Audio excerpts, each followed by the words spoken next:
For 4 years, Russia solved one problem with distance. Park the strategic bombers far enough back, 500, 800 kilometers from the front, and no Ukrainian weapon can touch them. From there, the Tu-95 and Tu-160 fly out, launch cruise missiles, and go home to a base nobody can reach. Overnight on the 1st of August, that math broke. Ukrainian long-range drones crossed the whole distance to Engels 2 in Saratov, and the same night set a major oil refinery 17 kilometers away on fire. The base Russia built to be untouchable got touched. This is not the story of a bomber blown apart on the tarmac. No destroyed aircraft has been confirmed, and this channel will not pretend one was. The story is smaller than that and in a way bigger. It is the story of reach. Of a base that was chosen precisely because it sat beyond the map of danger, waking up inside that map. And of what it means for an air force that has spent this entire war firing missiles from a place it thought no one could ever find with a warhead. Let's start with why Engels 2 matters. Because if you don't understand the base, you don't understand the night. Engels 2 sits on the eastern bank of the Volga, near the city of Saratov in Russia's deep interior. Roughly 700 kilometers from the Ukrainian border in a straight line. Some of the drone flight paths that night ran longer than that, folded and bent to avoid air defense, pushing the real distance flown toward 800, 850 kilometers. That number is the whole point. It is far. It is supposed to be far. Engels is home to Russia's long-range aviation. The Tu-95 MS turboprop bombers, older than most of the men who fly them, and the sleek white Tu-160, the largest combat aircraft in the world. These are the platforms that carry the Kh-101 cruise missile. And the Kh-101 is the weapon that has been landing on Ukrainian apartment blocks for 4 years. That is the chain, spelled out plainly. A bomber lifts off from Saratov. It flies to a launch box over Russian airspace, hundreds of kilometers from Ukraine. It releases a cruise missile with a range of 2,500 kilometers. The missile flies the rest of the way and hits a residential building in Kiev or Kharkiv or Dnipro at 3 in the morning. The bomber never comes near the front. The crew never sees Ukraine. The distance was the armor. So when Ukraine talks about deep strike, this is the target set it means. Not a trench, not a tank in a tree line. The factory that makes the war reach Ukrainian cities, the bombers, the fuel that flies them, the refineries that make the fuel. Engels is the sharp end of that. Which is exactly why hitting it, or even reaching it, carries a weight that 100 destroyed vehicles on the Donetsk line do not. Now, one night does not win a war, and this was not one night in isolation. Through the summer of 2026, Ukraine's long-range drone program had been working the Russian rear week after week. Refineries, fuel depots, airfields, one target set over and over, dozens of strikes stacked across the map. The campaign has a logic that is almost boring in its patience.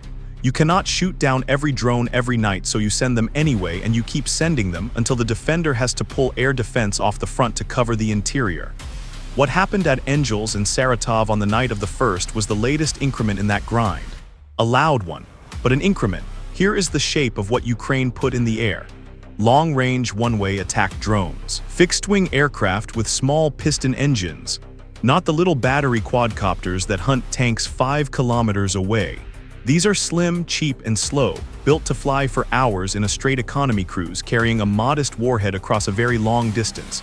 They are not fast, they are not stealthy in any real sense. What they are is numerous and hard to justify shooting down because every interceptor missile a Pantsir fires at one of them costs many times what the drone cost to build. That cost gap is the engine of the whole strategy. A deep strike drone of this class runs somewhere in the low tens of thousands of dollars. And often much less. A single missile from an S-400 battery costs a fortune by comparison. When Ukraine sends dozens across the border in one night, Russia faces an ugly arithmetic. Spend expensive interceptors on cheap drones or let some through. Do the first and you bleed money and empty your magazines. Do the second and something in your rear catches fire. On the night of the 1st, both things happened. Let's set the ground before the strike because the geography is the story. Saratov region sits well east of the fighting, a place of oil infrastructure and river industry that spent the first years of the war treating the conflict as a television broadcast. In that region are 2 things that matter to this account. One is Engels 2, the bomber base. The other, about 17 kilometers away, is the Rosneft Saratov oil refinery. a plant that by open-source estimates circulated on OSINT channels, processes on the order of 7 million tons of crude a year. Two high-value targets, a short drive apart, both deep in the supposedly safe interior. That proximity is not a coincidence Ukraine created. It is a vulnerability Russia built by clustering strategic value in one river bend and assuming distance would keep it whole. For the men who run air defense over Saratov, the war until recently was an abstraction. Their radars pointed at an empty sky. Their crews drilled against a threat that never came. The habit of safety is a dangerous habit because it teaches you that the alarm is always a drill. Somewhere in the chain that night, that habit was about to be tested against a real return on a real scope. We'll come back to what the refinery actually makes and why the specific unit that burned matters. First, the approach the hours before anything caught fire. A long-range strike like this does not begin on the night of the strike. It begins days earlier in planning cells that treat the whole of European Russia as a map of gaps. Air defense is not a wall. It is a set of umbrellas, radar coverage over the cities and bases that matter, with seams between them where coverage thins, dips toward the ground, or simply runs out of missiles. The job of the route planner is to thread the drones through those seams. That is why the flown distance is longer than the straight-line distance. A drone that flies straight flies into a Pantsir. A drone that doglegs around the coverage flies to the target. The launch itself happens far from the border, from sites that stay deliberately vague in every public account, and this channel will keep them vague too. What matters is the timing. Ukraine sends these waves at night, because darkness does nothing to a radar, but a great deal to the human beings watching it. It sends them in numbers because a single drone is a curiosity and 40 drones is a decision the defender has to make in minutes, with incomplete information about which returns are real and which target each one is chasing. On the night of the 1st into the 2nd of August, that decision landed on air defense crews across a huge stretch of Russia at once. This was not a strike on one city. According to Russia's own defense ministry, drones came at 16 different regions that night. And here the accuracy rules of this channel matter, so we state it carefully. Russia's defense ministry claimed it intercepted 635 Ukrainian fixed-wing drones across those 16 regions overnight. One of the largest interception tallies Moscow has claimed in the entire war. Take that number and hold it at arm's length because it is Russia's number. It is an unverified claim, made by the same ministry that has an obvious interest in a large figure. We do not present it as a Ukrainian success metric. Because Ukraine did not claim to launch 635 drones, that is Moscow's count of what it says it shot down. But notice what the claim admits, even if you take it at face value. If Russia had to engage 600+ drones across 16 regions in one night, then Ukraine forced air defense to work from the Black Sea coast to the Volga all at once. And by Moscow's own account, that saturation did not hold everywhere, because a refinery burned and a bomber base was struck. That is the mid-mission truth of a saturation raid. The defender can claim a huge score and still lose the night, because the score is measured in drones stopped, and the outcome is measured in what got through. 635 stopped by their telling. It only took the ones that weren't. Hold the image of those crews for a moment. Radars lit up across 16 regions, every operator certain his sector is the real one. That confusion was the weapon. We'll see where it broke. Now let's talk about the refinery, because the fire there is the most concrete, best attributed part of the whole night. The Rosneft Saratov refinery is an oil processing plant, and the heart of any refinery is the distillation. Crude oil arrives as a thick, useless mixture. You heat it and different components boil off at different temperatures. The light stuff for petrol high up, the heavy stuff for diesel and fuel oil lower down. The tower that does this is called an atmospheric distillation unit, and in Russian plants it carries a designation you'll see in OSINT reporting, ALUAVT. The Saratov plant's primary unit is the ALUAVT-6, and by the figures circulating on OSINT and Telegram channels, that single unit handles the bulk of the plant's roughly 7 million ton annual throughput. That is what reportedly caught fire on the night of the 1st. Attribute that as reported, not verified firsthand, the detail comes from open-source monitoring channels, not from anyone this narrator can name. But the significance, if it holds, is large. You do not hurt a refinery by scorching a fence or cracking a storage tank you can patch. You hurt it by damaging the primary distillation unit, because that is the throat of the whole plant. Everything downstream depends on the crude first passing through that tower. Damage the AVT6 and you don't slow the refinery. You can stop it, and a refinery is not a target you replace. The distillation trains, the heat exchangers, the specialized steel, much of it was built with Western engineering that sanctions now put out of reach. A Russian plant that loses its primary unit cannot simply order a new one. It waits. It cannibalizes. It runs at a fraction of capacity for months.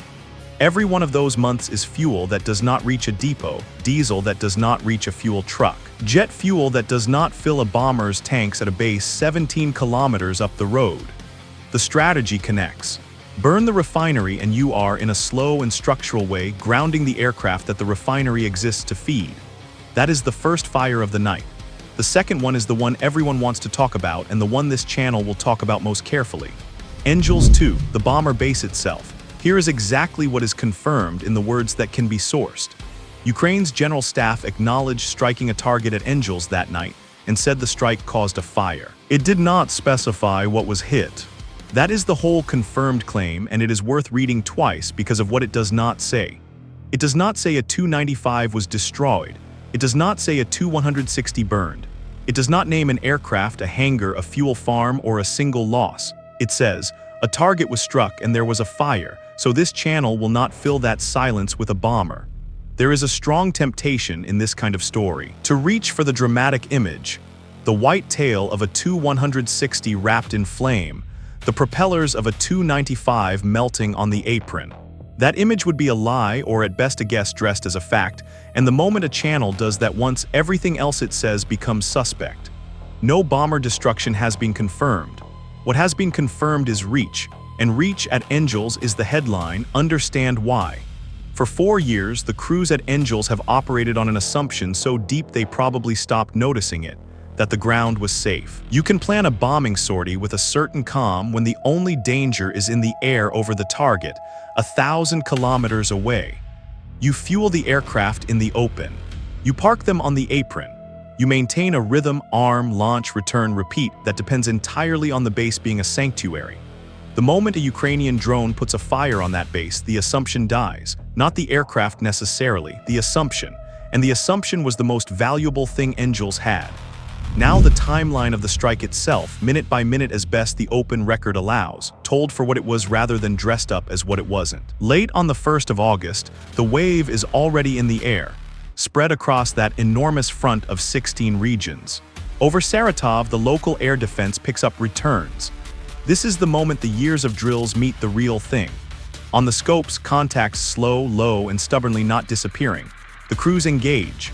By Russia's own telling, they engage a great deal that night across the whole country and claim hundreds of kills. Over Saratov specifically, the sky fills with the sound of air defense working. The accounts that emerged locally describe explosions, the hammer of guns, the particular noise a city makes when its interior stops being an interior. And through it, some drones keep flying. Toward the refinery, low over the Volga industrial sprawl, tracking the long silhouette of the distillation unit. Toward Engels 2, toward whatever target the planners had marked. The defender's problem in that minute is the one every saturation raid creates. Too many contacts, too little time, and no way to be certain which slow-moving return is a decoy, and which is carrying a warhead toward the one thing on your map you cannot afford to lose. Then the fires start. At the refinery, the reported strike on the distillation unit and the bloom of an oil fire. The specific, filthy, orange-black column that a burning hydrocarbon plant makes, visible for kilometers, the kind of fire that tells every phone camera in the region that the war has arrived. At Engels, a fire on the base, confirmed by Ukraine's general staff, its cause and its object left unstated. 2 columns of smoke, 17 kilometers apart, in a region that had spent the war believing itself a spectator. That is the climax, and it is deliberately not more dramatic than the record. No secondary detonations of a bomber's fuel load because no bomber loss is confirmed. No count of aircraft because there is no count. What there is, a strategic airbase and a major refinery both burning, both reached across a distance that was the entire reason they were built where they are. The same overnight campaign reached beyond Saratov too. Reporting from that night describes strikes elsewhere in Russia, among them a Wildberries logistics warehouse, the online retailer's distribution infrastructure, hit somewhere in the wider wave. That detail matters less for the warehouse than for what it shows about scope. This was not a rifle shot at one base. It was a broad, coordinated night of long-range strikes that made a very large piece of Russian territory unsafe at the same time. Casualties. Here the channel is careful again, because the numbers come from different scopes and it is easy to smear them together into something false. In Saratov region specifically, the reported death toll was in the low single digits, accounts around 2. Separately, figures as high as 8 were reported as a nationwide total for the whole night's strikes across all regions. Those are two different measurements, one region versus the entire country. This narrator will not conflate them, and will not attach a nationwide figure to the Engels or Refinery strikes as if it belonged to them. What can be said plainly is that the human cost of this particular night in Saratov was small in numbers. The cost that matters here is structural, not a body count, because the point of striking a refinery or a bomber base was never a casualty list. It was the machine, and the machine took the hit. Let's account for what that hit actually means now that the fires are out and the record has settled. Start with the refinery since it is the clearest. If the AluAVT-6 unit was damaged as reported, the Saratov plant loses a chunk of its 7 million ton annual capacity for as long as it takes to repair a primary distillation train, which, under sanctions with foreign parts hard to source, is not weeks. That fuel does not vanish from a spreadsheet. It vanishes from the actual supply chain. Diesel that would have moved to depots, fuel that would have filled trucks, and yes, aircraft. Russia can shuffle supply from other refineries to cover the gap, but every refinery it leans on harder is a refinery under the same threat on the next moonless night. The campaign is designed to make that shuffling impossible to sustain. One plant is an inconvenience. A summer of plants is a fuel problem. Now Engels. What was accounted for there is harder to put on a ledger, because Ukraine confirmed only a fire, not a loss. But the accounting is real all the same, and it is measured in behavior, not in wreckage. A bomber base that has been struck cannot go back to treating the ground as safe. It has to disperse aircraft, build revetments, thicken air defense, run its crews through the exhausting new routine of a base that might be hit. Every one of those responses costs money, missiles, and attention. And every Pantsir or S-400 battery that moves to cover Engels and Saratov is a battery that is no longer covering the front, or the Black Sea, or one of the dozen other things Russia's air defense is already stretched too thin to cover. That is the real prize of a deep strike, and it is worth saying slowly because it is the thing casual coverage always misses. Ukraine does not need to destroy a bomber to win at Engels. It needs to make Russia defend Engels. The moment Moscow has to pull air defense back into the interior to protect its bombers and its refineries, it thins the umbrella over everything else. A drone that costs a used car's price, flown 800 kilometers to start a fire, can drag a fortune of air defense off the front line. That is a trade Ukraine will make every single night it can. Remember the assumption we talked about, the calm at Engels built on distance. Intercepted chatter and millblogger complaints from these campaigns tell the same story every time the rear gets hit. Not panic exactly, but the grinding realization that the map has changed and no one has a good answer. The Russian millblogger accounts after nights like this cycle through the same notes: anger at the air defense that let drones through, demands for more batteries, questions about why a base 700 kilometers from Ukraine is on fire. There is no clean answer to that question, because the answer is that distance stopped working, and distance was the plan. And that is the line the whole story bends toward. For 4 years, Russia's long-range aviation lived behind a simple idea: we are too far away to be touched.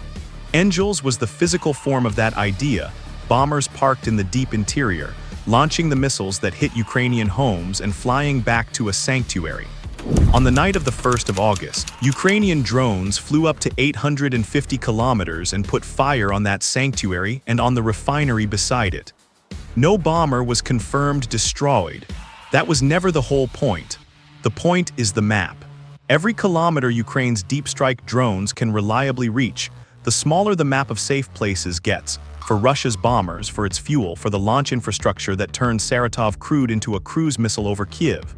Engels was chosen to be beyond that map. Now it is inside it. And a base that has to be defended is a base that has already lost the one thing it was built to have. Russia spent 4 years measuring its safety in kilometers. on one night in August. Ukraine measured back and the number came up short.